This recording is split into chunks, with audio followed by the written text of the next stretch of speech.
Assalamualaikum warahmatullahi wabarakatuh. Selamat siang semuanya.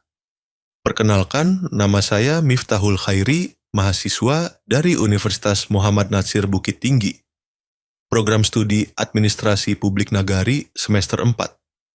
Pada kesempatan kali ini, saya ingin membahas topik yang sangat relevan dengan perkembangan zaman, yaitu digitalisasi dalam pelayanan publik, inovasi, dan tantangannya di Indonesia.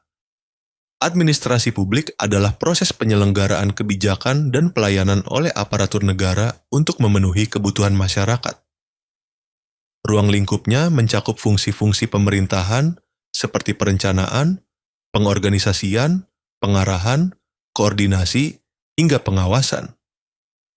Tujuan utamanya adalah menciptakan pelayanan yang efisien, efektif, transparan, dan akuntabel demi kesejahteraan masyarakat secara luas. Digitalisasi telah membawa transformasi besar dalam sektor pelayanan publik. Beberapa dampaknya antara lain: 1. Peningkatan efisiensi dan efektivitas proses pelayanan menjadi lebih cepat dan tidak bergantung pada waktu atau tempat. Contohnya, pengurusan dokumen kependudukan kini dapat dilakukan secara online, mengurangi waktu tunggu dan antrean. 2. Aksesibilitas layanan yang lebih luas, warga di daerah terpencil pun bisa mengakses layanan publik selama tersedia jaringan internet. Hal ini membantu pemerataan pelayanan di seluruh wilayah Indonesia. 3. Transparansi dan akuntabilitas digitalisasi membuat proses pelayanan menjadi lebih terbuka dan dapat diawasi oleh masyarakat. Hal ini mengurangi potensi korupsi dan meningkatkan kepercayaan publik terhadap pemerintah. 4. Penghematan biaya operasional pemerintah dapat menghemat biaya administrasi, kertas, dan tenaga kerja karena banyak layanan dialihkan ke sistem elektronik. Peningkatan partisipasi publik masyarakat bisa menyampaikan keluhan, kritik, atau saran melalui aplikasi digital seperti lapor, media sosial, atau website instansi pemerintah. 6. Pengelolaan data yang lebih baik digitalisasi memungkinkan pemerintah mengumpulkan dan menganalisis data dengan lebih akurat, sehingga kebijakan publik dapat disusun berdasarkan kebutuhan nyata masyarakat.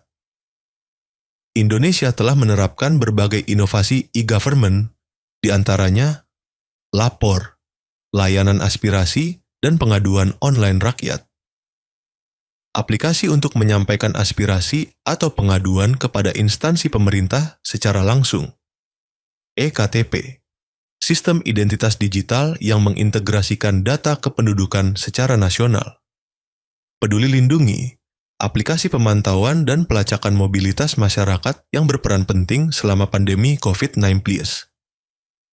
Online Single Submission, OSS, layanan perizinan usaha berbasis elektronik untuk pelaku usaha dari seluruh Indonesia. Meski membawa banyak manfaat, digitalisasi pelayanan publik juga menghadapi berbagai tantangan. Kesenjangan digital, akses internet dan perangkat teknologi yang belum merata di seluruh wilayah. Rendahnya literasi digital. Masih banyak masyarakat dan pegawai publik yang belum terbiasa menggunakan teknologi. Keamanan data, risiko kebocoran data, dan serangan siber yang bisa merugikan negara maupun masyarakat. Solusi: peningkatan infrastruktur digital di seluruh wilayah, terutama daerah 3T, tertinggal, terdepan, dan terluar. Pelatihan literasi digital bagi masyarakat dan aparatur negara secara berkelanjutan. Penguatan regulasi perlindungan data serta sistem keamanan digital untuk menjaga kerahasiaan dan keutuhan data publik. Sebagai kesimpulan, digitalisasi telah mengubah wajah pelayanan publik menjadi lebih cepat, transparan, dan responsif.